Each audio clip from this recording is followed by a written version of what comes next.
الرحمن الرحیم. اولا حضور همه مهمانان عزیز را، استادان بزرگوار، وکلای خانمان را به این محفل تقدیر از بهترینان کنکور و تشویق راهیان کنکور خیر مقدم است.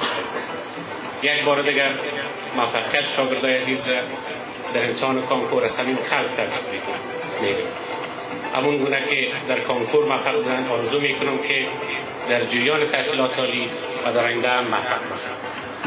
خب تقدیرنامه ها وقتش فرا رسیده، بزرگوار را منتظر نمی‌سازیم.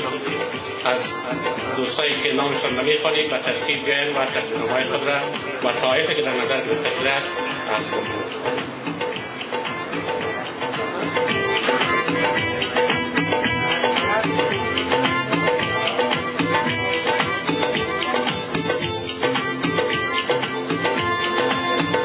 در قدم اول از استاد محقق خواهش می‌کنیم تا یک تعداد از دوستان را که نمره بلندتر گرفتند و در درجه اول قرار دارند تقدیرنامه‌شان را توضیح کنند. نصرالله جان ولد چمنعلی، نصرالله ولد چمنعلی، نمبر 345 انجینری مرکز.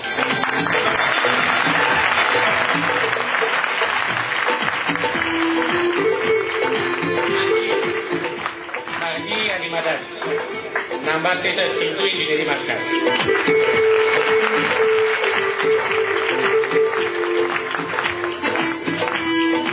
ولد محمد، نمبر 340 انجینری مرکز.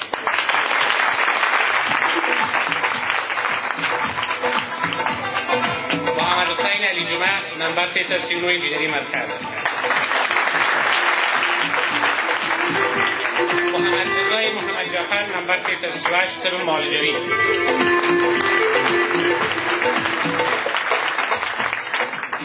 محمد ضیا فرزند خادم حسین، نمبر 337 ساختمانی پلی‌تکنیک پاکستان.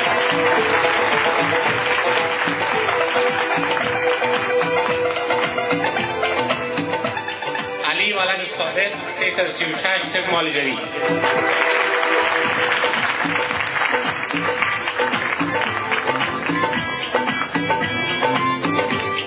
محمد زکی فرزند محمد نعیم، انجینری ساختمانی پلی‌تکنیک.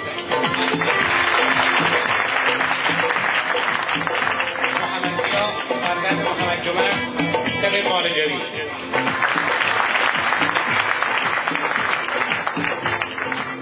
محمد اکبر فرزند محمد عوض، نمبر 332 طب معالجوی.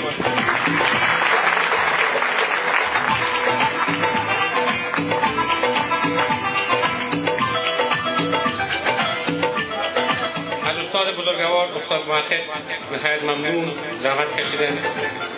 حال